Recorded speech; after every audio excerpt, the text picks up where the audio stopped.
তো বন্ধুরা, পাকিস্তানের শনির দশা তো কিছুতেই থামছে না। একেতেই গোটা দেশের মানুষ না খেয়ে মরছে, আর এরই মাঝে এখন পাকিস্তানকে সম্পূর্ণ বরবাদ করার পুরো প্ল্যান রেডি করে ফেলেছে ভারত। আর বন্ধুরা, সবচেয়ে ইন্টারেস্টিং বিষয়, এই পুরো প্ল্যানে ভারতকে সাপোর্ট দিচ্ছে কে?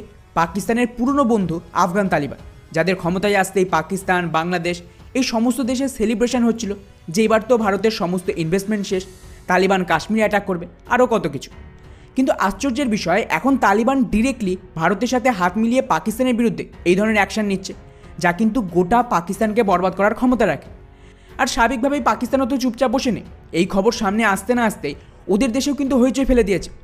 এমনকি এখন তো পাকিস্তানের তরফ থেকে অফিসিয়ালি ধমকি দিচ্ছে যে যদি তালিবান ভারতের কথা এই সমস্ত করে তাহলে কিন্তু পাকিস্তানের সেনাবাহিনী আফগানিস্তানের উপর হামলা করে দেবে।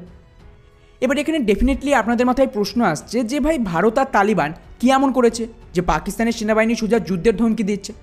তো বন্ধুরা, এই পুরো বিষয়টিকে ডিটেলসে বলবো, তাই চ্যানেলটিকে অবশ্যই সাবস্ক্রাইব করে ভিডিওটিকে শেষ পর্যন্ত দেখতে থাকুন। তো বন্ধুরা, যেমনটা আপনারা সকলেই জানেন যে আফগানিস্তান আর ভারতের রিলেশন সবসময় খুবই স্ট্রং, তা ক্ষমতায় তালিবান থাকুক বা ভারত সমর্থিত সরকার। আর ভারতের যে ফোকাস সেটা ছিল আফগানিস্তানের ভেতরে ইনফ্রাস্ট্রাকচার, স্কুল, ইউনিভার্সিটি এবং সবচেয়ে গুরুত্বপূর্ণ মেডিকেল ফেসিলিটিকে তৈরি করা। আর এরই আন্ডারে কিন্তু ভারত ভারী মাত্রায় গোটা আফগানিস্তানে একের পর এক ড্যামও তৈরি করছিল, যাতে করে একদিকে ওখানকার মানুষ খাবার জল পায় আর ওদের যে বিদ্যুতের প্রয়োজন সেটাও কিন্তু এখান থেকে মিটে যায়। কিন্তু মুশকিল হলো, আফগানিস্তানের এই সমস্ত নদীর ওপরে ডিরেক্টলি পাকিস্তান নির্ভর করে আছে। উদাহরণ হিসেবে যেমন ধরুন আমাদের যে কাশ্মীর, সেখানকার সমস্ত নদীর জল আটকে দিলে পাকিস্তান পুরো শুকিয়ে যাবে। আর ওই সেম অবস্থা কিন্তু আফগানিস্তানের তরফে।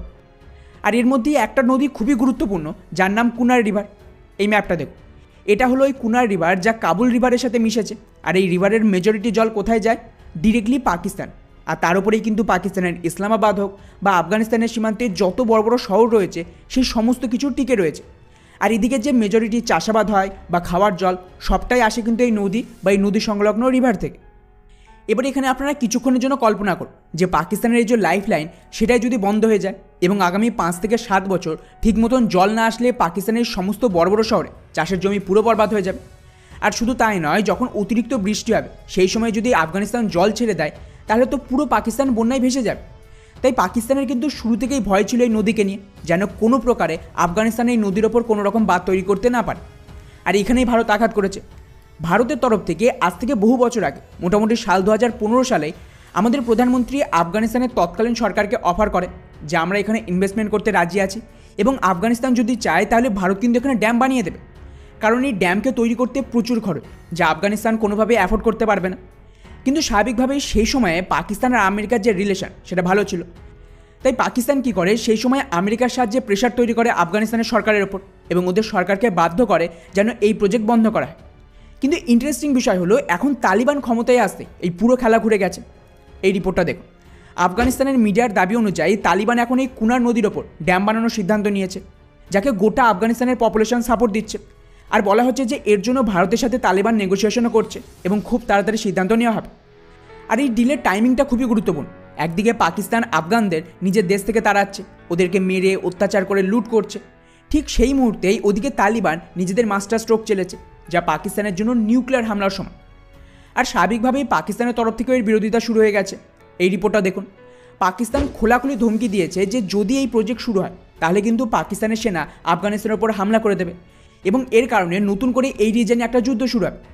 আর শুধু তাই নয়, পাকিস্তানের দখলে থাকা যে বালুচিস্তান, তার কেয়ারটেকার মিনিস্টারও সেম ধমকি দিয়েছে যে এর কারণে নতুন করে দুই দেশের মধ্যে কনফ্লিক্ট বাড়তে পারে। মানে এর থেকে আশা করি আপনারা কিছুটা অনুমান তো করতেই পারছেন যে এটা কত বড় হাতিয়ারের মতন কাজ করবে। তালিবান পাকিস্তানের সেনাবাহিনীকে মারছে, ওদেরকে ফেন্সিং লাগাতে দিচ্ছে না, তাও ওরা চুপ আছে, খুব বেশি বিরোধ করছে। কিন্তু এই একটা প্রজেক্টের সোজা যুদ্ধের ধমকি, এর থেকে ক্লিয়ার আর কিছু হতে পারে না যে পাকিস্তান কতটা আতঙ্কে রয়েছে। এবার এই পুরো সিচুয়েশনটাকে ভালোভাবে দেখুন। এদিকে কাশ্মীরে ভারত অলরেডি সমস্ত ড্যাম তৈরি করছে, এমনকি ইন্দুস ট্রিটিকেও শেষ করার কথা চলছে।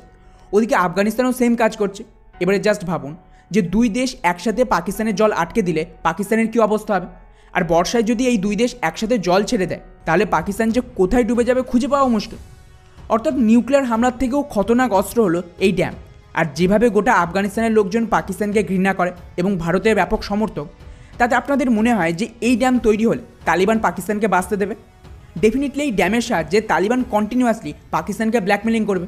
আর যদি পাকিস্তান তালিবানের কথা না শোনে তাহলে ওটা এই ড্যামের জলই আটকে দেবে। বাকি এই পুরো বিষয়টিকে নিয়ে আপনাদের কি মনে হয় যে ভারতের কি এখানে সোজাসুজি আফগানিস্তানের এই প্রজেক্টকে ফুল সাপোর্ট দেওয়া উচিত এবং এই প্রজেক্টকে রিভাইভ করে পাকিস্তানকে ব্ল্যাকমেল করা উচিত? নিচে অবশ্যই কমেন্ট করে জানাবেন। জয় হিন্দ।